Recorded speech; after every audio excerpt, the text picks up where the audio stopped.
En e-commerce, avoir un produit gagnant seul ne suffit pas. Ton succès et ton échec se trouvent dans les détails. Alors, dans cette vidéo, je vais te parler de 5 notions essentielles que les gens ne te disent pas, que tu ignores et qui handicapent ton business.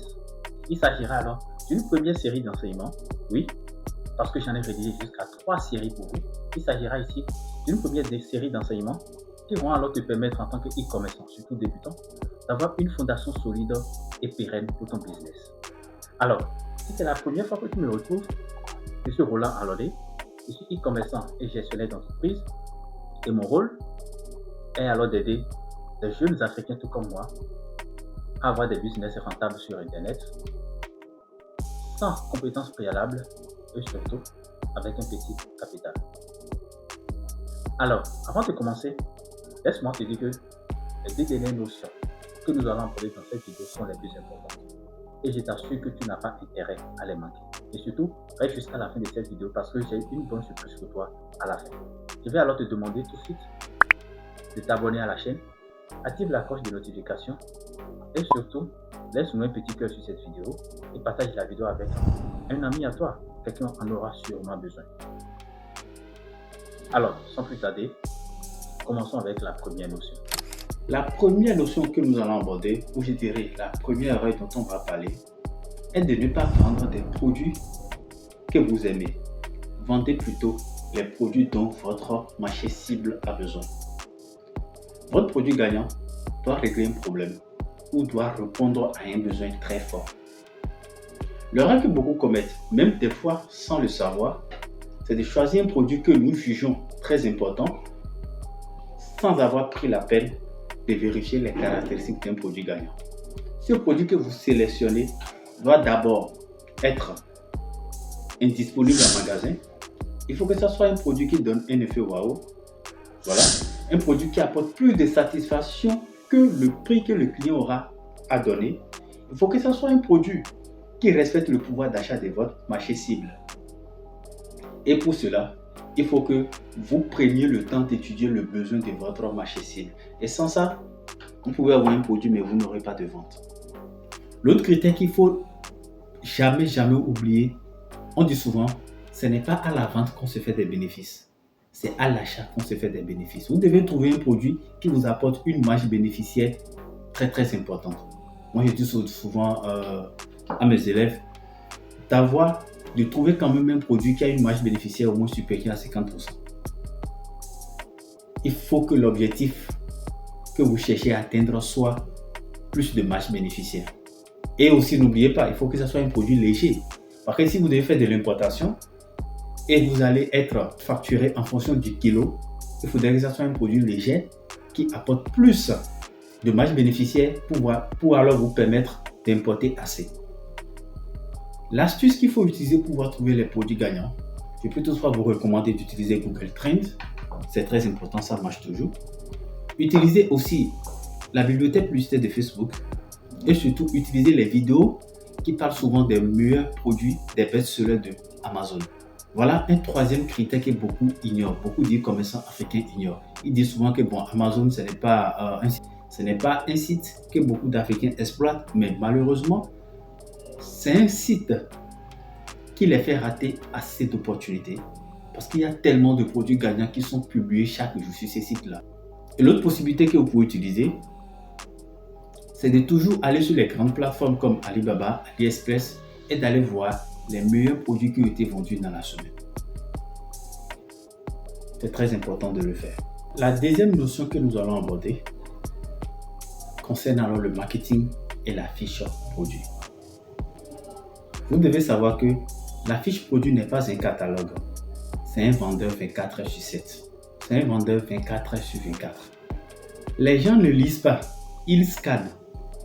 Votre fiche produit doit être bien organisée, avec les images et les vidéos qui montrent le produit en action. Votre fiche ne doit pas lister des caractéristiques. Votre fiche doit plutôt lister des bénéfices et les avantages que ce produit apporte à votre clientèle. Votre fiche produit doit contenir 3 notions essentielles. La première notion, c'est le titre. Et ce titre, c'est le bénéfice principal que votre produit apporte. Si vous vendez un produit qui permet de blanchir les dents, le titre doit être le bénéfice que ce produit apporte au client. Par exemple, blanchissez votre dent en une semaine. Le titre peut être fini avec les problèmes de dents jaunes. Le deuxième élément, c'est la première phrase. La première phrase doit parler de la douleur que votre produit est en train de résoudre. Autrement dit, le problème que votre produit est en train de régler. Et le troisième élément, c'est les visuels. Les gens veulent voir le produit en action. Les gens veulent voir le produit en activité. Qu'est-ce que cela apporte de façon visuelle? Et à ces trois éléments, je vais ajouter deux autres éléments. Le quatrième élément que je vais ajouter, c'est surtout les témoignages. Ceux qui ont déjà utilisé le produit et qui ont donné des témoignages. C'est très important de mettre des témoignages réels sur votre fiche produit. C'est très important. Et le quatrième élément que je vais forcément ajouter, c'est les FAQ. Les questions fréquemment posées autour de votre produit. C'est des questions où je dirais c'est un point que beaucoup négligent. Alors que c'est des questions que les clients se posent quand ils viennent directement sur votre page de vente. Donc, il est très important d'avoir des FAQ qui permettent à chaque client d'avoir des réponses aux questions qui se posent déjà. Ça leur permet de savoir ce dont ils ont besoin. Ça leur permet de prendre des décisions plus vite pour pouvoir alors valider les achats sur votre boutique. Même si j'en ai parlé de 3 au début, le cinquième élément qu'il ne faut pas du tout négliger, c'est l'action. Demandez-leur de cliquer sur le bouton acheter pour pouvoir lancer les commandes. C'est vrai, des fois ils ne le savent pas. Des fois ils le savent mais ils ne vont pas le faire. Mais quand vous leur rappelez, ça va les amener à le faire. Avant de continuer, je dois vous dire que quel que soit ce que nous faisons dans cette vie, que tu sois e-commerçant, entrepreneur, quel que soit ce que tu fais, il faut que tu sois en bonne santé pour pouvoir le faire. Et de nos jours, vous allez remarquer que beaucoup de personnes ne tiennent plus compte de leur alimentation. Beaucoup de personnes ignorent la qualité ou la nature de tout ce qu'ils mangent de nos jours. Et il est très important de savoir qu'une fois que le corps est défectueux, vous ne pouvez plus rien faire. Le corps est le seul élément qui doit compter beaucoup pour nous. D'accord? Notre santé est très importante. Et justement, en parlant de santé, j'aimerais partager avec vous un document qui m'a beaucoup aidé ces derniers temps en tant que jeune. Vous allez le voir, il s'agit d'un livre. Pas trop cher, ne vous inquiétez pas pour le prix, mais un livre qui vous apporte assez de bénéfices, assez d'informations sur les aliments, sur la façon dont vous devez vous nourrir pour pouvoir rester en bonne santé. Alors, le guide de santé. 100 ans est mon âge de jeunesse. 100 ans est mon âge de jeunesse. Je vous le conseille, c'est un livre très très intéressant. Voilà, c'est un livre qui a été écrit par le coach Roméo Padonou. Certains le connaissent, certains ne vont pas le connaître certainement aussi. Voilà, il y a trop de certainement dans ma phrase. Autrement dit, c'est un coach qui intervient beaucoup plus dans l'alimentation, dans tout ce qui est développement personnel et tout. Je l'ai découvert et vraiment, je tiens à partager ce document avec vous. Je lui ai même demandé de m'envoyer des exemplaires que je vais l'aider à vendre. Donc, pour tous ceux qui sont intéressés, vous pouvez contacter directement mon numéro, le plus 229 01 44 42 44 92, ou vous allez contacter directement le numéro du coach Padonou au 01 66 47 39 25, ou encore au 01 99 11 63 33. Et n'oubliez pas de mettre plus 229 devant. Et une fois je le dis, c'est un document qui vous guide de pas à pas pour comment vous devez vous nourrir, quels sont les éléments que vous allez privilégier, pour combien de temps vous devez consommer par jour. Parce que beaucoup pensent que manger 3 fois par jour, c'est ce qu'il y a de normal, alors que c'est faux. Alors que c'est très très faux. Ce livre m'a apporté beaucoup et je tiens à partager ça avec ma communauté. Ça ne sert à rien d'être ensemble sans partager des pépites. Le prix, c'est pas du tout cher, le prix est à 4 000 francs seulement. 4 000 francs CFA. Investir 4 000 francs dans sa santé et avoir une longue vie, je crois qu'il n'y a pas match. Ce n'est pas un investissement. D'accord? C'est un cadeau. Et en plus de ça, vous allez beaucoup apprendre sur votre santé. D'accord? Alors, 4 000 francs seulement. Je compte sur vous pour pouvoir vous procurer ces documents, le lire et améliorer beaucoup de choses dans votre vie. Merci beaucoup. Alors, sans plus tarder, continuons en même temps avec la notion suivante. La troisième notion que nous allons aborder dans cette vidéo concerne la gestion de votre clientèle. Si vous voulez un business durable, vous voulez avoir des chiffres d'affaires exorbitants, vous voulez que votre business marche, vous devez être alors capable de bien gérer votre clientèle. En e-commerce, les retards de livraison sont des choses fréquentes qui arrivent. Il arrive aussi des fois où on tombe sur des produits défectueux sans le savoir et vous le livrez à votre clientèle. Si ce genre de situation arrive, prenez le devant des choses. Présentez votre excuse, d'accord? Proposez des produits de rechange ou carrément demandez à votre client de retourner le colis pour que vous lui fassiez un remboursement et proposez-lui encore une marge de réduction sur son prochain achat. Mais en réalité, le client se moque de savoir si c'est votre fournisseur qui est en erreur ou pas. Pour le client, il est en contact avec vous et c'est vous qui représentez la marque. Autrement dit, s'il y a des erreurs, il y a des fautes qu'on doit reprocher à quelqu'un, c'est à vous que le client doit reprocher cette faute-là. Présentez vos excuses rapidement dans ce cas, mais si vous n'êtes pas responsable directement. Si tu es resté jusqu'à ce niveau, cela voudrait dire que tu accordes une importance capitale à toutes les notions que nous sommes en train d'aborder dans cette vidéo. Alors, je vais te demander, si tu ne l'as pas encore fait, de t'abonner, active la cloche de notification, laisse un cœur sur cette vidéo, partage la vidéo autour de toi. Et surtout, donne-moi ton avis en commentaire sur toutes les notions que nous venons de voir jusqu'à ce niveau. Et aussi, si tu as des difficultés à un niveau de ton business et que tu aimerais avoir un accompagnement, tu aimerais qu'on t'aide à régler ce problème, il n'y a pas de souci. Dis-moi ce dont tu as besoin en commentaire ou contacte-moi directement et nous pouvons t'aider alors à régler ce problème pour pouvoir te permettre de faire décoller ton business. Eh bien, sans plus tarder, continuons avec la notion suivante. La quatrième notion que nous allons aborder dans cette vidéo concerne directement le marché cible. Autrement dit, ils envoient le produit dans un marché où les gens n'ont pas la capacité de l'acheter. Ils sélectionnent des villes dont les gens n'ont pas besoin d'acheter ce produit-là. Maintenant, qu'est-ce qu'il faut faire? Vous devez d'abord faire une étude préalable et étudier son marché cible revient alors à connaître les besoins de ce marché. Revient alors à prendre le temps de faire des testings et c'est très très important. Un testing raté est un grand problème en e-commerce. Je suppose par exemple que je veux vendre des écouteurs. D'accord? Des écouteurs tactiles et imperméables à l'eau. Je dois d'abord faire le testing. Et le testing, je suis sûr que vous savez comment ça se passe. Je vous l'explique. Vous positionnez le produit sur votre boutique, tout comme si vous avez déjà le produit à votre disposition. Vous lancez votre publicité sur au moins une semaine. C'est ce que j'ai toujours conseillé à mes étudiants. Lancez la publicité sur une semaine. Parce que quoi? Facebook ou TikTok est conçu de telle manière que pour que l'algorithme puisse prendre le temps de vous trouver les clients qui vont acheter votre produit, il lui faut au moins 4 jours. Et pour un résultat concluant, vous devez aller jusqu'à 7 jours. Alors, lancez votre testing sur au moins 7 jours. Et une fois que le testing est lancé, vous allez voir s'il y a du trafic sur la boutique et s'il y a des clients qui veulent acheter le produit. Donc, quand vous remarquez qu'il y a du trafic sur la boutique et que les gens sont prêts à acheter, il y en a même qui sont prêts à réserver votre article, cela voudrait dire que c'est un produit gagnant et que votre testing est alors validé. Une fois que le testing est validé, c'est très simple. Vous allez alors demander à tous les clients qui vous ont écrit que bon voilà, vous êtes en rupture de stock. Bref, vous cherchez une excuse et vous leur dites qu'ils seront les premières personnes informées lorsque l'arrivage sera de nouveau disponible. Et là, vous pouvez maintenant lancer l'achat de cet article, mais en petite quantité. Et c'est à ce niveau que beaucoup commettent encore des erreurs. Une fois que le testing est validé, beaucoup pensent que c'est l'occasion de faire un achat en masse. C'est une erreur.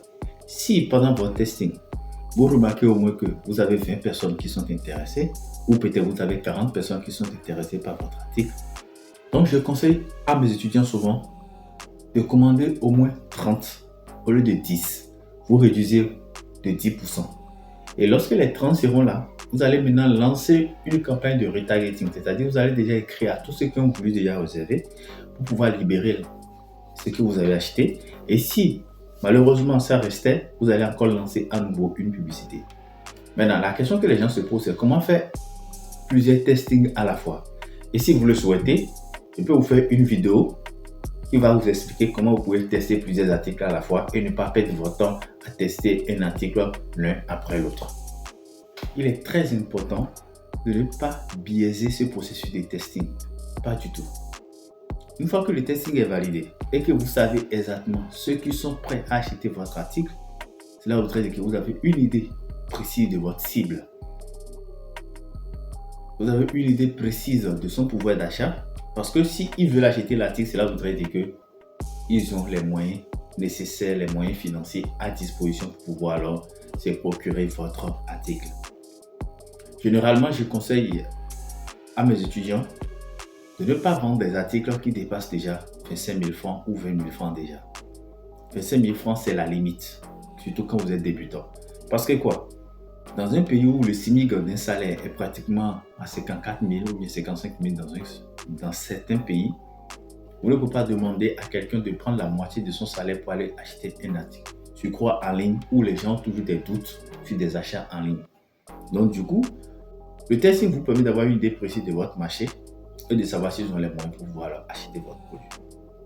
Alors, avant de continuer avec le 5e élément, je vais te demander, si tu viens de nous retrouver, de t'abonner, surtout si tu ne l'as pas encore fait, active la cloche de notification, laisse un cœur sur cette vidéo et donne-moi ton avis en commentaire. Dis-moi ce que tu penses de cette 4e erreur ou de cette 4e notion que nous venons d'aborder.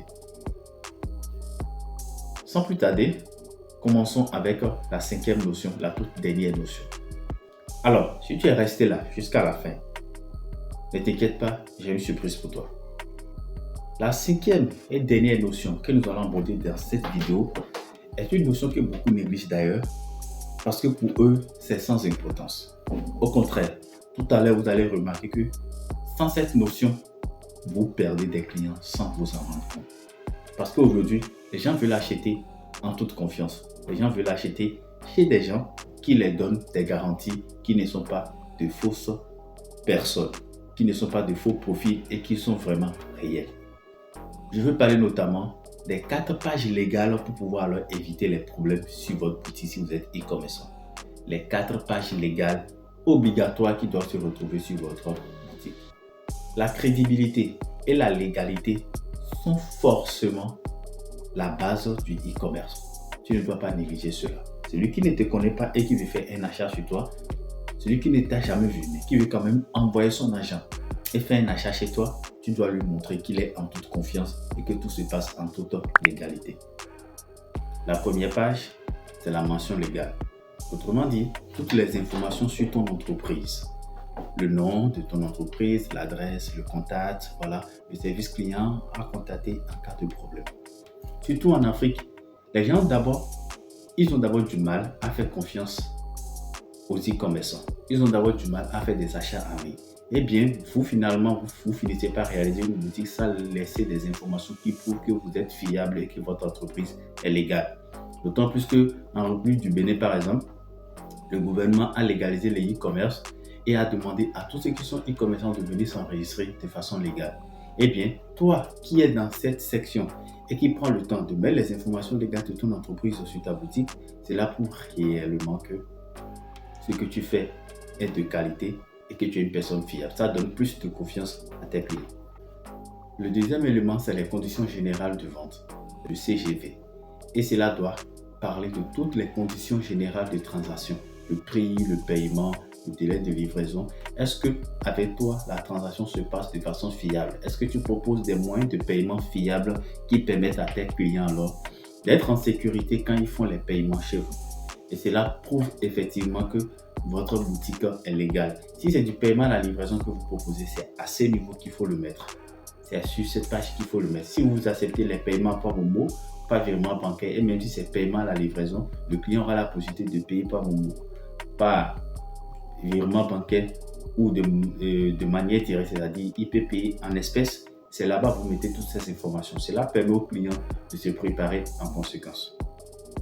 La troisième page doit parler des politiques de retour et de remboursement. C'est très important. Beaucoup de personnes négligent cela et beaucoup de personnes ne prennent pas cela en compte. Surtout sur le territoire africain, tu vas voir des boutiques et tu vas te rendre compte que le client achète quelque chose après et se rend compte que l'article est défectueux ou il ne veut plus acheter l'article, il a des possibilités, il veut changer contre un autre par exemple. Beaucoup de boutiques n'ont pas des politiques de retour ni des politiques de remboursement. Si vous faites cela, vous allez non seulement tâcher la réputation de l'e-commerce, surtout en Afrique, mais vous allez aussi mettre votre business en péril. Il est très important de bien définir les politiques de retour et de remboursement pour que le client prenne connaissance de ça et tienne compte de ça quand il va vouloir alors retourner son article au cas où il y aura des problèmes. On dit souvent, les règles sont importantes. Tant que vous ne définissez pas les règles, vous ne pouvez pas punir quelqu'un quand il sera en erreur. Alors, chers amis, ne négligez surtout pas cette partie. Eh bien, l'autre chose que beaucoup de personnes ignorent, c'est la politique de confidentialité.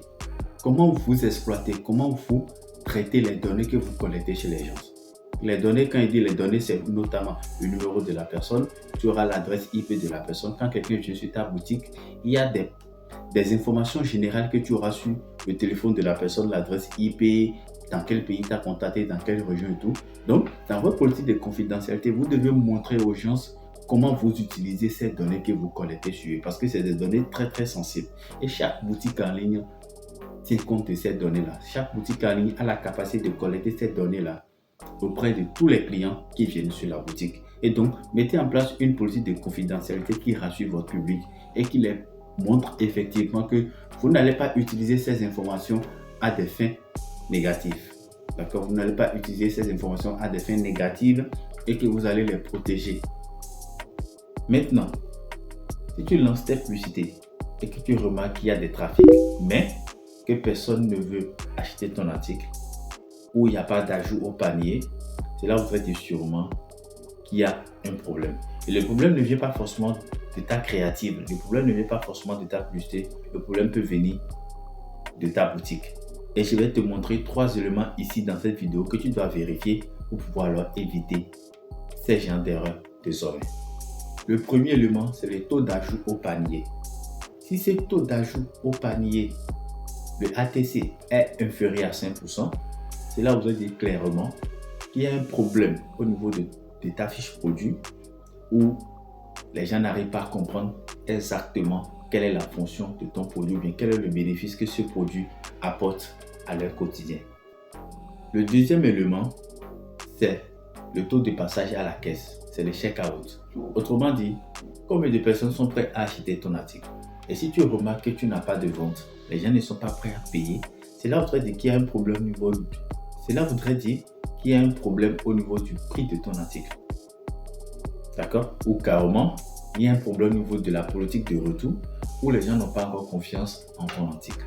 Et c'est des détails que tu dois revoir pour pouvoir alors permettre aux gens de te faire confiance et d'acheter ton article. Si peut-être le prix est élevé, essaie d'ajuster. L'essentiel quand même est de vendre et que tu sois rentable. Surtout quand vous êtes au début, ne cherchez pas parfois à faire le prix x3, le prix x4 et ces consoles. L'essentiel c'est d'être rentable. Mais si vous gagnez 30, 40, 50%, c'est déjà important. Le troisième élément dont il faut tenir compte sur ta boutique, c'est le taux de conversion. Et le taux de conversion, tu dois observer tout ça au niveau des graphiques qui se trouvent au niveau de chaque boutique. Chaque boutique aujourd'hui a des graphiques. Par exemple, sur la boutique TapcoShop, vous avez ce graphe-là qui vous permet quand même de mesurer le taux de conversion de votre boutique. D'accord? Alors, si ce taux de conversion est inférieur à 1%, tu dois alors optimiser ta boutique et optimiser aussi la publicité. Ça vient aussi de là. Optimiser aussi ta créative parce que c'est la créative qui amène les gens vers la boutique. Donc, si le taux de conversion est inférieur à 1%, c'est là où tu dire que tu dois revoir surtout ta créative et maintenant revoir la façon dont ta fiche produit est présentée. Est-ce qu'il y a des images, des vidéos intéressantes qui montrent le produit en action? Voilà un peu les 3 éléments que je voulais ajouter à la notion de ciblage. C'est juste des bonus. Comme je l'avais dit au début, la 4e et la 5e notion de cette vidéo sont les notions les plus importantes que tu ne devrais pas du tout rater. Alors, chers amis, nous voilà à la fin de cette vidéo, à la fin de cette première série d'enseignements. Et j'espère que vous avez aimé toutes les notions que nous avons abordées dans cette vidéo. Alors, si tu veux connaître la suite des enseignements, parce que ça reste encore 2 enseignements que je réserve pour vous, d'accord? 2 séries d'enseignements. Si tu veux suivre toutes les autres séries d'enseignements, ne l'oublie pas, il te faut faire une chose. Abonne-toi à la chaîne, active la cloche de notification et surtout donne-moi ton avis en commentaire à propos de tout ce que nous venons de dire. Eh bien, comme je le disais, j'avais une surprise pour vous. La surprise que j'ai, c'est que je vais prendre 2 personnes en commentaire que je vais suivre, d'accord? Que je vais aider alors à lancer les business en e-commerce en Afrique. Eh bien, si vous voulez que je vous sélectionne, donnez-moi votre avis en commentaire. Dites-moi pourquoi vous êtes intéressé par le e-commerce en Afrique et mon équipe et moi, on va probablement vous sélectionner pour vous aider alors à vous lancer en e-commerce. Merci beaucoup et surtout, portez-vous bien. À tout à l'heure.